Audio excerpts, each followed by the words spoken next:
Are you bogged down with your unprocessable Medicare claims and not sure why? Have you noticed a reduction in your cash flow that takes you time to resolve? This video will provide you with the tips to help you save time and money by ensuring your claims process correctly the first time. Once a claim is processed, Medicare decides to either pay or deny. However, in some situations, this decision to pay or deny isn't possible because the claim has billing errors. These claims are known as unprocessable claims. Let's talk about the top 2 reasons a claim is returned as unprocessable. First, you're billing a procedure code that is no longer valid for Medicare purposes for the date of service billed. We see an increase in this type of unprocessable claim during the first quarter of every calendar year as procedure codes may have changed. The second top error that causes unprocessable claims is when you're billing procedure codes related to quality measures on a standalone claim without the main procedure code. This error is more frequent at the end of the year as providers try to meet quality reporting requirements. These 2 errors account for 42% of all claims returned as unprocessable in our Medicare jurisdiction. Now, how do you know if your returned claim contained these errors? The easiest way to find out is by reviewing your remittance advice, which provides you an explanation of benefits and how the claim was processed. Now let's take a look at a fictitious Medicare remittance advice. First, look for Claim Adjustment Reason Code, or CARC, N211 on your remit. A CARC is a code that communicates a change or an adjustment in payment. The code N211 tells you that your claim was returned as unprocessable. Next, look for the remittance advice remark codes, or RUCs, MA130 and M51, which appear at the claim line level. RUCs provide you an additional explanation of what happened with the claim. You can find the definition or these codes in the glossary of your remit. MA130 means that your claim contains incomplete and/or invalid information and no appeal rights are afforded because the claim is unprocessable.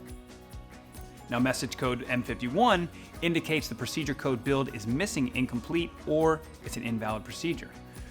Once you have identified the claim as unprocessable, make the necessary corrections and resubmit the claim. One important tip: do not file an appeal.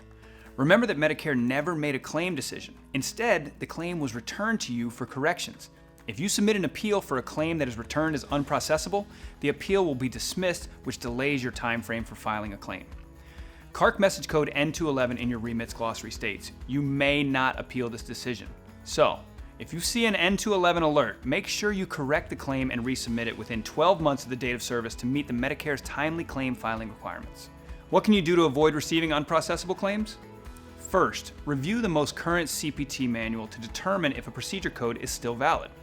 If the procedure code is not valid, do not file your claims with that code.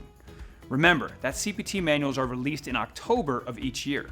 We recommend you train your billing staff to ensure they are using the most recent CPT books. Another way to prevent unprocessable claims is to ensure you report quality measure codes with the appropriate primary procedure code on the claim. For example, say you want to report quality measure 3008F for body mass index. Make sure you report it with a primary code such as E&M code 99214. Do not report 3008F by itself on the claim form because it will be returned to you. Tip number 3. We often see an increase of quality measure reporting at the end of the year. We recommend not waiting because if your claims contain errors, you'll see a big increase in your unprocessable claim volume that you'll have to fix and resubmit. A great resource to visit is CMS's quality measures website at qpp.cms.gov, where you can find the appropriate primary procedure code to bill with your quality measures. We hope you learned more about how to avoid your unprocessable claims. You can visit our video description below or links to the resources we mentioned in this video. Please subscribe to our YouTube channel and check out our other educational videos. Thanks for watching.